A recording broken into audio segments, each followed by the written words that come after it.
Hello बच्चों, myself professor Abhishek Jadav, welcome back in तोशिप tutorial. तो आज हम लोग वेरी वेरी इंपॉर्टेंट टॉपिक चालू करने वाले हैं, which is nothing but AC through pure resistance, AC through pure capacitor and AC through pure inductor. ये मैं आपको तीनों भी एक साथ ही क्यों पढ़ा रहा हूं? कंपैरिजन से करने से एडवांटेज क्या है, आपको एक ही इसमें पूरा तीनों भी कंसेप्ट क्लियर हो जाएंगे।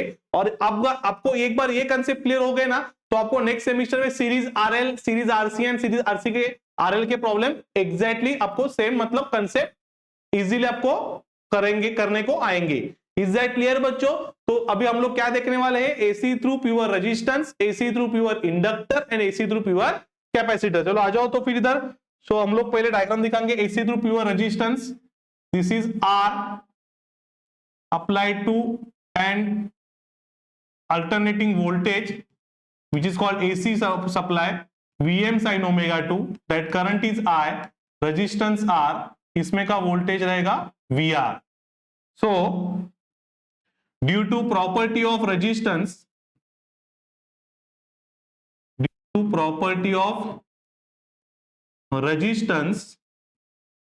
voltage is Vm sin omega t and current is Im sin omega t. These are nothing but what? Voltage and current equation. Then voltage across R is nothing but I into R. तो ये मैंने क्या निकाला? Voltage and current equation of pure resistance circuit. इसके बाद इसमें आता है impedance. What is impedance? So resistance opposed to flow of current in AC circuit is called as impedance, which is denoted by Z, और in our AC through pure resistance Z equal to R आएगा, because इसमें R है। Resistance to oppose to flow of current in AC circuit, AC circuit में जो resistance रहता है उसको हम लोग बोलते हैं इंपीडेंस। तो ये हो गया impedance, first parameter. Second parameter is power factor. Formula is, it is cosine of angle between voltage and current. So formula is, power factor is cos phi. In our circuit, since phi is equal to 0 degree, why? Because voltage and current are in phase. देखो voltage इसमें current में कुछ difference है क्या? नहीं, difference नहीं है। That's why it is called as in phase. In phase मतलब there is no phase difference between voltage and current.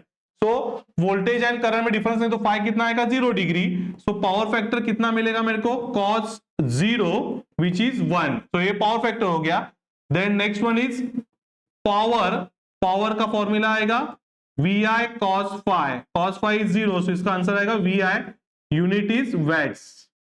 Clear है? इसके बाद मैं दिखाऊंगा आपको waveform and phasor diagram. Phasor diagram का दूसरा नाम है वेक्टर डायग्राम। ध्यान में रखो, फेजर डायग्राम का दूसरा नाम है वेक्टर डायग्राम और वेवफॉर्म का दूसरा नाम है टाइमिंग डायग्राम। तो ये मैं आपको दिखाता हूं निकाल के। अभी ये वेवफॉर्म कैसे रहेगा? वोल्टेज इधर रहेगा, ये वोल्टेज है, तो सेम लाइन पे क्या हो जाएगा? करंट आएगा। Why? Because voltage and current में डिफरेंस ही नहीं है, phase difference. So starting at same point, ending at same point. तो इसका फेजर डायग्राम कैसे आएगा? It is straight line, voltage इधर तो पीछे करंट आएगा। क्यों? Because there is no difference between voltage and current, angle is 0 degree. That's why phasor diagram में वोल्टेज एंड करंट एक ही लाइन पे आने वाला है। उसको बोलते हैं हम लोग in pure resistance voltage and current are in phase. Clear है? तो ये हो गया AC through pure resistance. Now next one is what? AC through pure inductor. So इधर आएगा, this is R, this is I, this is V equal to Vm sin omega t. So due to property of inductor,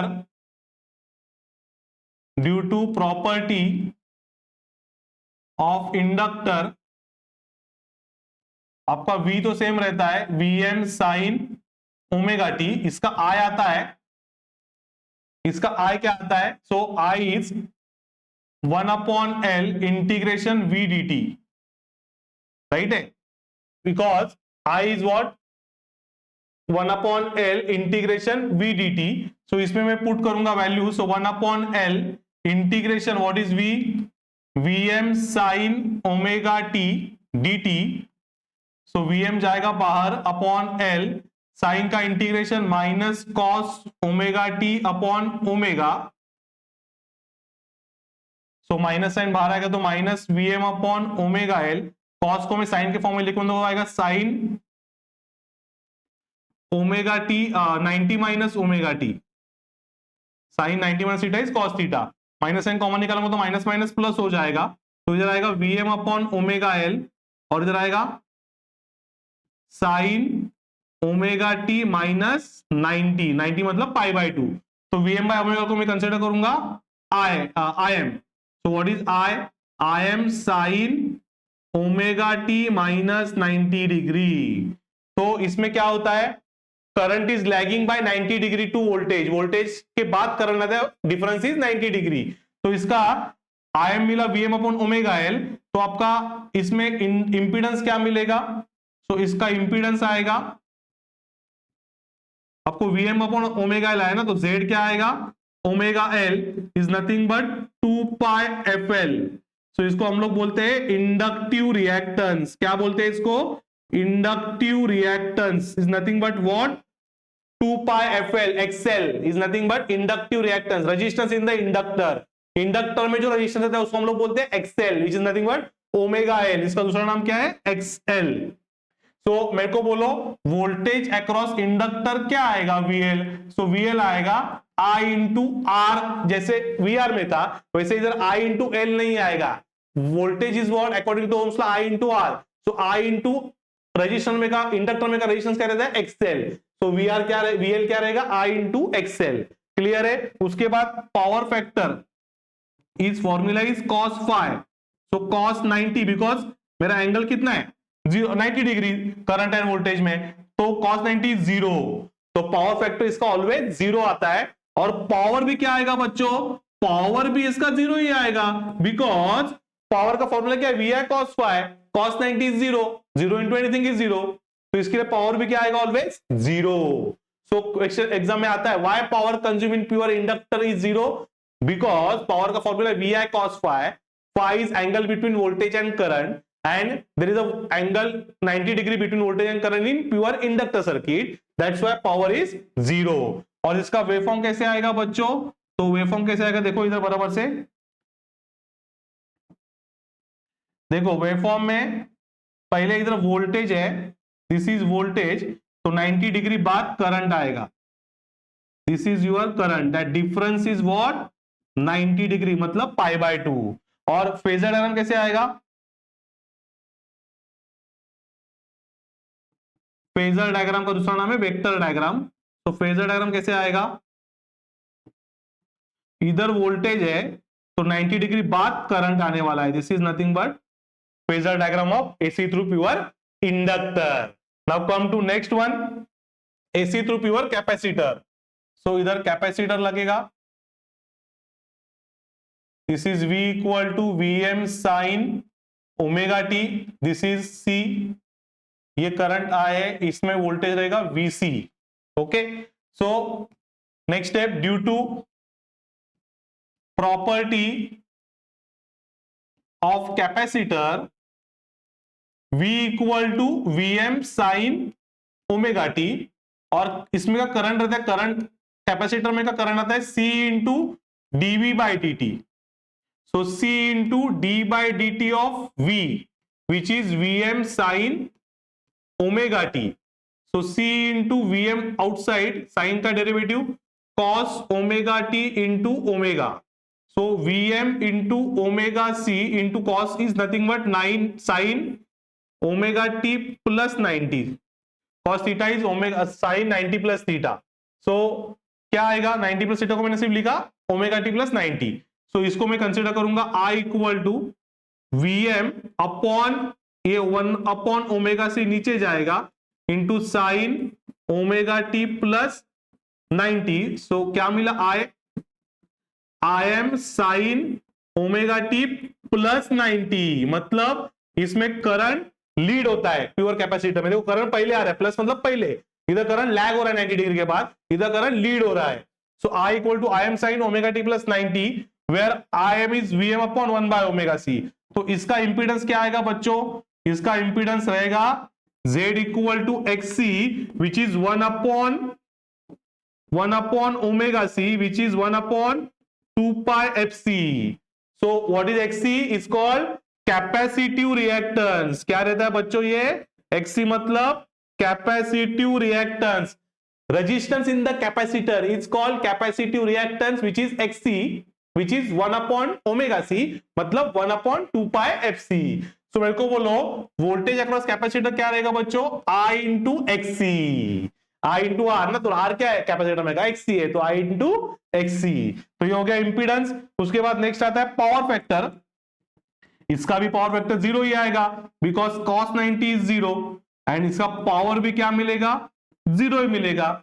so again question आता है why power consume in pure capacitor is zero, because power का formula V I cos phi and phi is angle between voltage and current and in pure capacitor circuit angle between voltage and current is 90 degree and cos 90 is zero, that's why power consume in pure capacitor is zero. Clear है बच्चों। तो इसका अभी waveform कैसे आएगा, सो waveform बनाने के लिए कैसे आएगा वेवफॉर्म, तो पहले इधर वोल्टेज ऑलवेज स्टार्टिंग रेफरेंस से स्टार्ट होगा, तो पहले करंट आएगा कितना 90 डिग्री पहले, so that difference is what 90 degree. ये आपका वोल्टेज है तो ये आपका करंट है। उसके बाद इसका फेजर डायग्राम कैसे आएगा, phasor diagram is nothing but vector diagram. वो कैसे मिलेगा, तो पहले आपका इधर वोल्टेज है तो ऊपर करंट आएगा बिकॉज करंट लीड कर रहा है 90 डिग्री से। इज दैट क्लियर बच्चों। तो ये था AC through pure resistance, inductor and capacitor. देखो मैंने ऐसे एक ही इसमें क्यों दिखाया, आपका कंपैरिजन से स्टडी फास्ट होगा।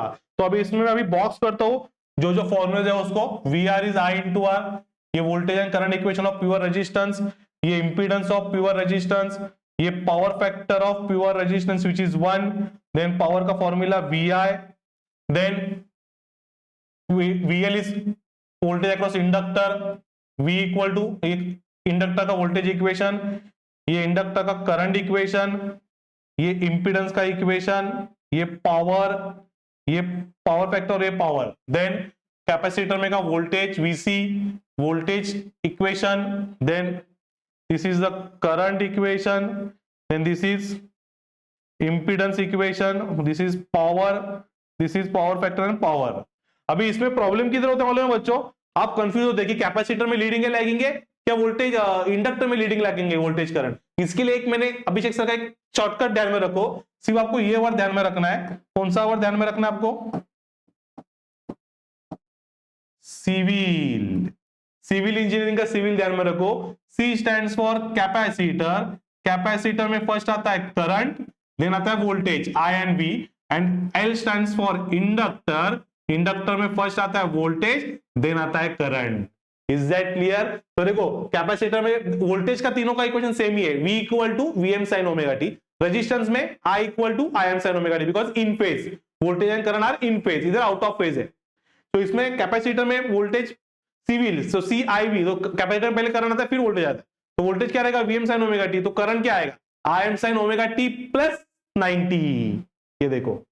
और इंडक्टर में पहले वोल्टेज फिर करंट, तो वोल्टेज क्या है VM sin ओमेगा टी, तो इंडक्टर क्या आएगा IM sin omega T minus 90 because बाद में आ रहा है। क्लियर है, तो ये वर्ड आपको ध्यान में रखना है। Is that clear. तो ये था ए concept of AC through pure resistor, inductor and capacitor. तो ये वीडियो हम लोग इधर स्टॉप करेंगे। थैंक यू, बाय बाय बच्चों।